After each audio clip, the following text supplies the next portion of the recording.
Hello and welcome. You're with IndiaPostLive.com, India's first live interactive web television. This is a platform where all of you can engage with us live as we have our conversations. All you have to do is hit the participation request button. Of course, while you're watching our shows, you can send us your tweets at #IndiaPostLive and @IndiaPostLive. You can post us your comments. You can send us your audio and video comments as well.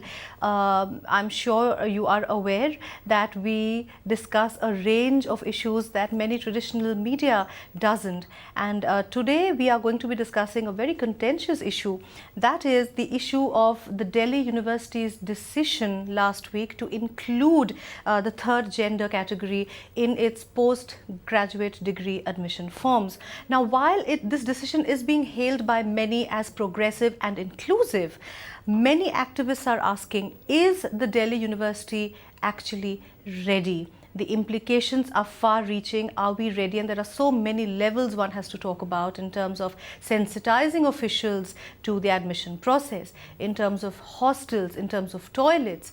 All these issues we are going to discuss in the brief time that we have. And of course, the conversation will continue through your posts. I have with me in the studio Dr. Savita Jha Khan. She is a professor and in Delhi University. Ma'am, thank you so much for joining us. We also have Ashwin. Ashwin is a friend of India Post Live. He has come to give us his inputs on the issues concerning the transgender issue. And of course, I must mention he is a linguist, and he was just telling me that he knows 19 languages at the mother tongue level. Wow, Ashwin, that's great. All right, but before we start, let's take a quick look at this audiovisual. Delhi University has opened its doors to transgenders. These students can now enroll in the university's postgraduate program starting this year. Likewise, the university will open its doors to undergraduates from the next academic year. The move comes 4 months after the landmark judgment of the Supreme Court granting legal recognition to transgenders.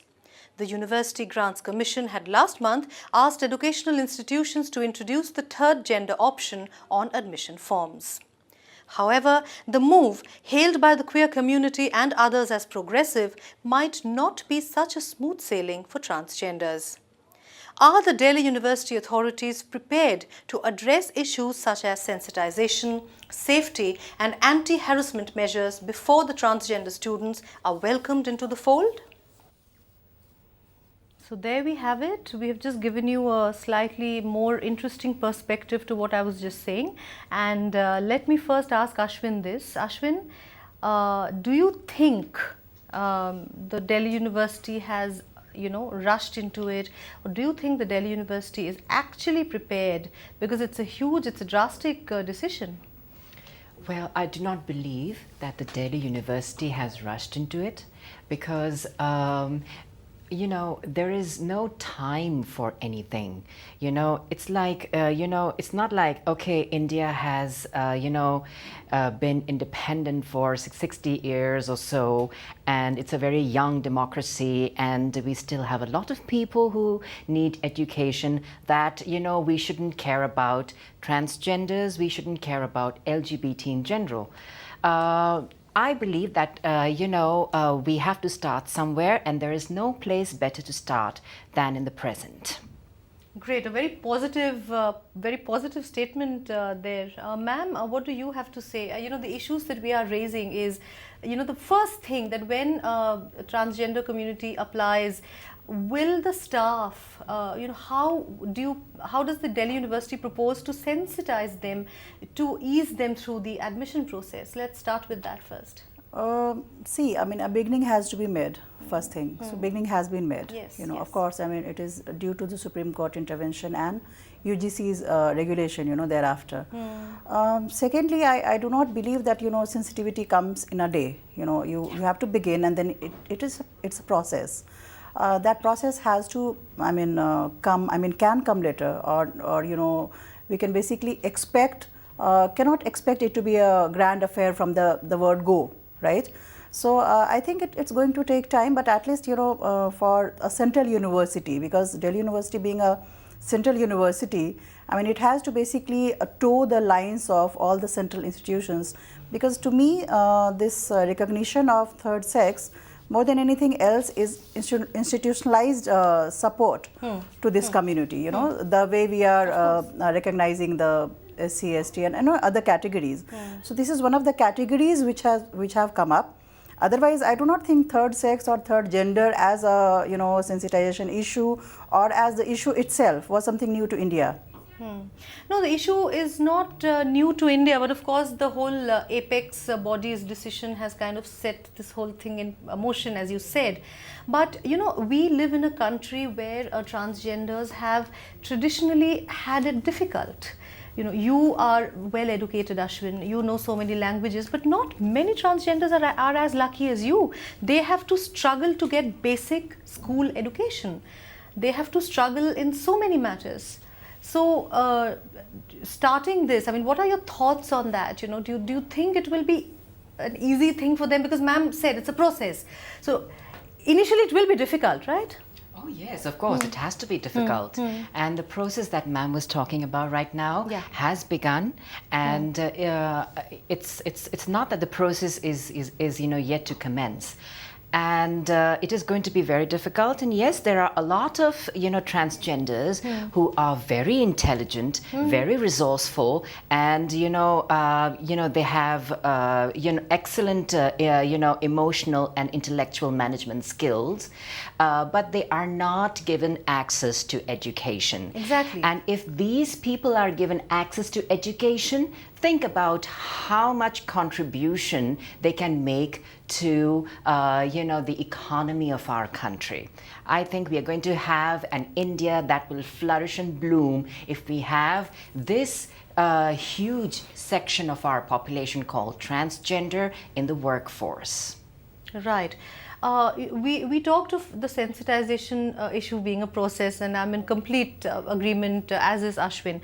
But what about, there are so many other issues as we talked about, for example, safety, security of these students. I mean, transgenders are also subjected to a lot of harassment, a lot of bullying, a lot of sexual harassment. So how do you think, I mean, how do you actually envision this entire, path that the Delhi University has tread upon, has started walking upon? See, I mean, the bullying which you are talking about, the sexual harassment issue, I mean, so are women as a category. Absolutely. And look, in fact, we are talking of one identity assertion here, fine. Transgenders as a community are trying to assert themselves as a separate community. It's not, I mean, equivalent to like women are very, very prone to sexual harassment. I mean, I do not think the transgenders would like to put themselves in the same category, because, then the whole case is lost. If they are trying to put themselves into the, the way women are harassed or women are sexually exploited, I think the whole case is lost. So, I mean, they are trying to put themselves in a separate pedestal where they have to basically assert their identity and then ask for the state's, basically mechanism to for the redressal. Whatever difficulties they face, I mean, how does the state respond to that? Yeah, but the Delhi University does not have an inclusive sexual harassment policy, does it? I mean, inclusive sexual harassment policy in terms of not women, but women and trans, in its entirety. Since this is, I mean, at the university level, at the university recognizing this as a separate category, I do not find Delhi University as a very radical body. No. It's not. I mean, we have seen how A.K. Ramanujan's 300 Ramayanas was withdrawn. So as soon as anything to do with radical, the R comes, Delhi University, starts sulking. So no, I mean, I have many experiences at the college level how you cannot basically arrange a show around a radical movie. I mean, it's as conservative as that. So keeping all these things in mind, being an insider, I have seen all this. I would not expect Delhi University to, I mean, the word which you are using, inclusive, in terms of sexual harassment policy. Yeah, policy. I mean, it's not. I mean, let's face it, it's not. But I think the way I said, it's a process and it will come, the sensitization. I mean, as and when the state mechanism, or I think Delhi University is also prone to somehow, I mean, working on the diktats of UGC, as we have seen in many cases, right? So I think UGC, first the apex bodies have to come out with regulations, and I think Delhi University is going to toe the line. Otherwise, I do not feel that Delhi University itself is a very, very sensitized body, in It many is not, senses. It is right? not, yes, of course. In fact, prior to this, I mean, it is probably only, as you said, the catalyst to this thing was the apex body's decision. Yeah, But prior to obviously. this, students had to enroll themselves as either male or female. There was no category ever. Obviously, But everybody. in fact, earlier in Bangalore University had started this Yes, earlier in yes, 2010, yes, if I'm yes. not mistaken, that you could identify 2010, yourself as a transgender if you had to. So, you know, Delhi University doing this, you are saying that it had to be done and you're glad that it is done. But ma'am is saying that Delhi University actually is not very sensitized. Do you know what? The word that comes to my mind right now is empowerment. So it takes two to tango. It takes two hands to clap. Now, you know, transgenders, we transgenders cannot expect just one side to, you know, keep doing things for us again and again and again. Delhi University is also a society. It's a collection of people, and they need help from transgenders as well. Now, what do I mean by that? It means that transgenders need to feel more empowered. Now, I'm not blaming transgenders for not being empowered, but what I'm saying is that maybe, you know, the government can, put into place programs to, you know, help transgenders feel empowered, so that when they are in a society, you know, they can talk to people calmly, collectedly, and, explain their situation in a more understanding way. All right. Joining us on the phone line right now to talk about this entire issue is Gaurav Ghosh. Gaurav is an LGBT rights activist, and he joins us on the phone line.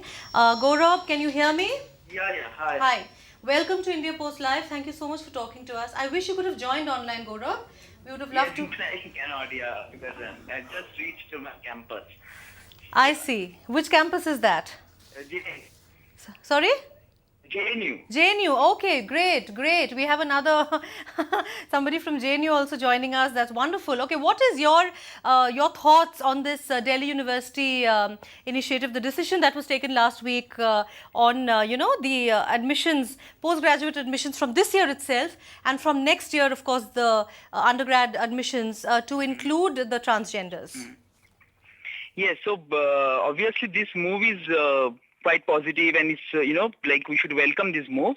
But as you said also, right, like in Bangalore, the university has already started enrolling since 2010. Right. Onwards.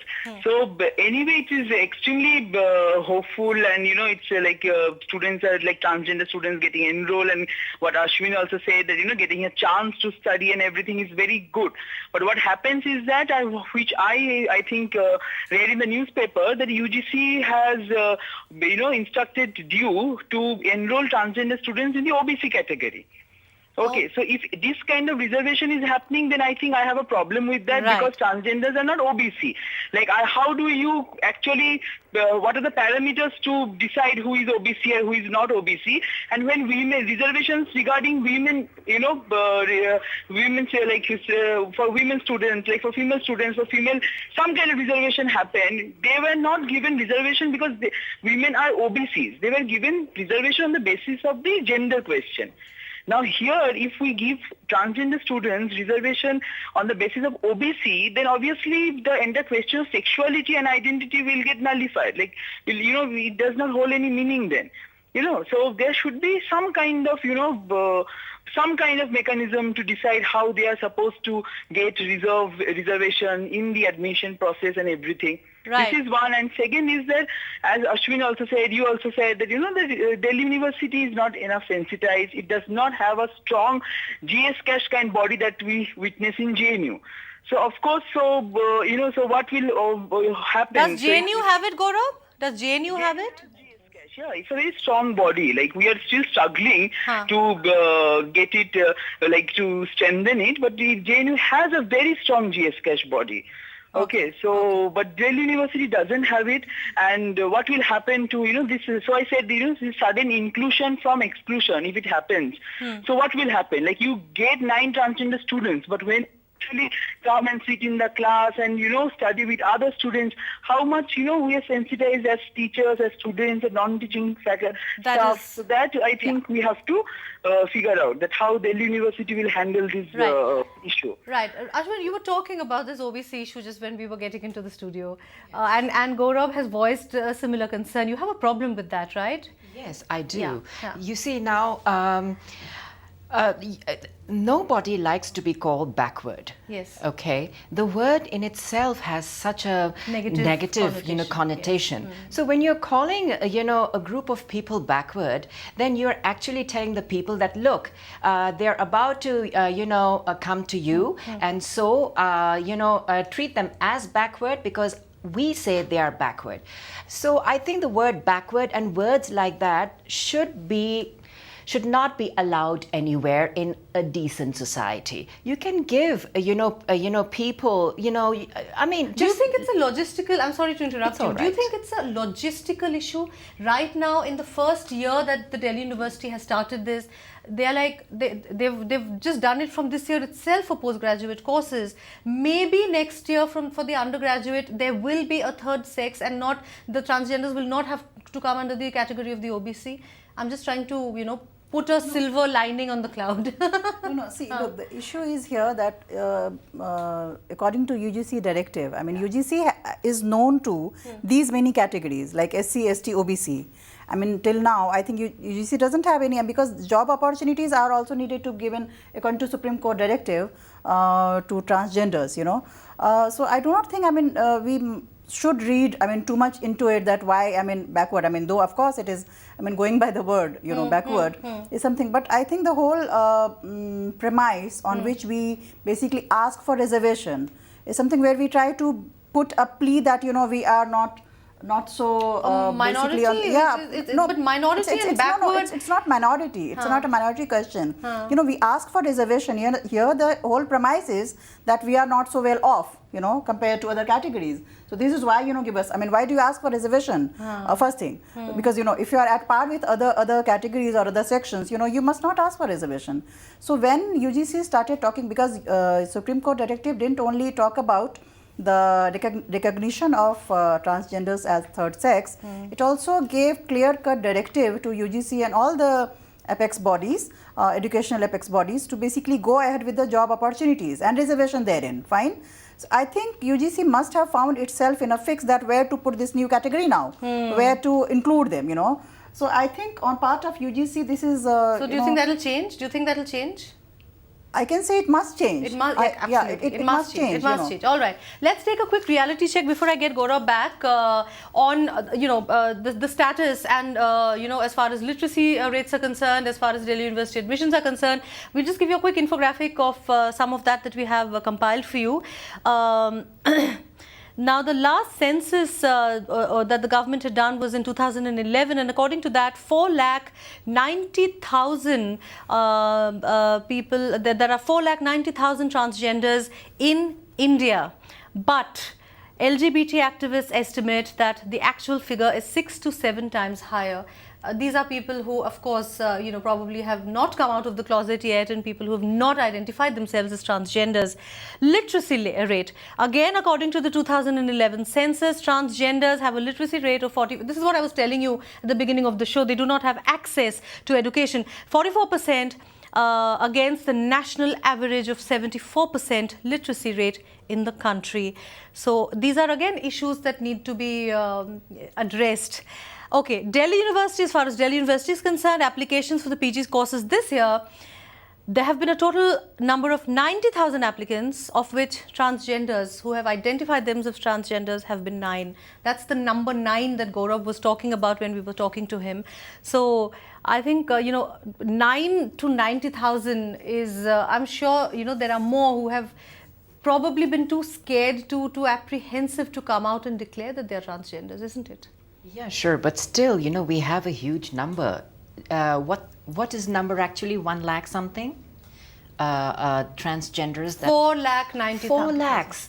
Now we're talking about 4... In the 2000, according to the 2011 exactly. census. And we are talking about 4 lakh people In India. In India who can make such a huge contribution to this country in a positive way, to the economy. You know, let's get them all in the workforce and let's just stop harassing people for no rhyme or reason. Okay, that's again. Gaurav, are you there? Yeah, hello. Yeah, Gaurav, your reaction. In fact, no matter how much I'm trying to, kind of tell Ashwin that listen, there are problems. Gaurav is, Ashwin insists on being extremely positive about the whole thing. He says even though the census says there are 490,000 transgenders, it is only fair to empower them so that and give them jobs so that they do not face harassment. Do you have any apprehensions other than the OBC? You voiced the OBC issue, but do you have any other apprehensions as far as the Delhi University decision is concerned? No, I think that any kind of reservation or any kind of move that which Delhi University showed, I think is extremely positive and it is necessary. Like to include, if we can't have 490,000 transgenders registered in the, in jobs, in academics or in some other professional fields, I think at least if we can have in at least 50,000 also. That will also be a very positive, and what Ashwin says that they can contribute largely and extensively, to the economy, to the development of the country. But for that, we need reservation and we need a thorough, proper planning. How to, how to bring them back, how to just include them in the mainstream or whatever. Right. So that has to happen in a proper, planned manner. We can't simply say, okay, fine, just now, Supreme Court has said, and Delhi University has become, now they are, we're all talking about this reservation or Delhi University because obviously the capital city, it's one of the most important universities in the country. Yeah. That's why. But I think it is extremely, I don't have apprehension. I think more this kind of, reservations, more this kind of opportunities, if they open up for transgender community, I think it's extremely positive and it's also positive for my community, the LGBT community. All right. Because, because unless until their sexuality or their identity gets, established and, they really get recognition, I think the LGBT movement in the country also not be, strengthened enough. So it's better that the more reservation happens, the more, inclusion happens, more also we people get empowered. Also. Yes. This is again an empowerment. Yeah, that's an empowerment issue that Ashwin was talking about. All right, Gaurav Ghosh, thank you so much. I think you've summed it up very nicely for us that whatever is happening is positive and more universities, of course, should. Do you think, how do you think Delhi University, do you think it's going to really set an example? Of course, Bangalore has already done it 4 years back, but now that Delhi University is doing it, and Delhi University always manages to come to the news, as you know very well. Whenever something happens in the Delhi University, it's all there in the newspapers. So do you think it's again, a trendsetter in terms of, it's going to show the path to universities all over the country? I think JNU and Jamia have already started doing that in a sense. The other thing which I wanted to point out, Election Commission of India, they put, I have more objections there. I mean, if Ashwin has objection to the word backward, backward, the B word, the B word, I have more objection to the word, the way Election Commission put it, or Airport Authority of India. They put it under the category of other. Fine. Male, female, other. Okay. Male, female and other. Fine. Right. I think to me that is like self and the other. Fine. That is as if they are not part of the society. They are the other. They are on the fringes. So the word itself, the other is more objectionable to me than the backward, because I think this is just a kind of logistic process with UGC and Delhi University, and there is no such great thought must have gone into it that fine. I mean, let's give them reservation with the sensitivity that okay, fine, let's make them one of the be a trendsetter. Simple, it's a third sex. Fine, must not have gone into it. No, they didn't think. No, of course not. I mean, Delhi University. I mean, we do not think these days. I mean, why to point out Delhi University only? So anyway, I mean, whatever. I mean, we are being dictated. We just follow. So I think. It's a beginning, we must not expect it, over the roof expectations must not be there. Otherwise, it will kill because, teething troubles is what you're saying? Yeah, teething troubles. You look at the proportion, 90,000 and, 90,000 applicants altogether and 9 people from transgenders. So, state give you patronage, state give you it's your slice in the pie. I mean, based on your proportion, the way you are coming up, So look at the numbers, So I mean, I think if the numbers are increasing, state of course is a first. I mean, I'm putting here Delhi University in the capacity of a state, fine. So the prerogative would come as and when, you know, as number increases. Of Things course, are and- bound to get better. Of course, and you know, making cry or making noise at the right place, right time. That I think, I mean, that's something. That you is know, something I would that, like to, Ashwin and Gaurav suggest. Yes, of will course. be doing from time to time So- and raising important issues. Your last comments, Ashwin, before we wrap up this conversation. That wherever you are on the planet, the moment you see someone's, talk or say anything against LGBT, not just transgender, the LGBT people should just immediately, voice their opinions and say, no, do not talk about us like that. You're educated people, so act like educated people. All I'd right. like to add something to it. Yeah. Supreme Court directive itself is in contravention. You know, at one hand they are recognizing the Yes. third sex. On the other, they are basically criminalizing the LGBT. The homosexuality. We Yeah. are talking about, you know, That is- thinking that is- and thought processes at the state level and at the institutional level. I think I do not see that at all. You know, look at Supreme Court directive. Absolutely. That is of course a huge, push, a yeah. large, the larger picture and a larger conversation, and that can never be wrapped up in the time we have. So regarding the Delhi University's decision, we will wrap up the conversation right now. Of course, we have so many larger issues to discuss, sensitivity issues to discuss across the country on various issues, not just transgenders. I'm sure you'll agree. But thank you so much. I would like to thank Gaurav. Gaurav, thank you so much for joining us, albeit on the phone line. Next time we must see you online, Gaurav. And Ashwin, thank you so much for joining us. And ma'am, as usual, it's always a pleasure to hear your thoughts. The conversation continues on India Post Live through your tweets, your posts, your audio and video comments. Thank you so much for watching. Bye-bye.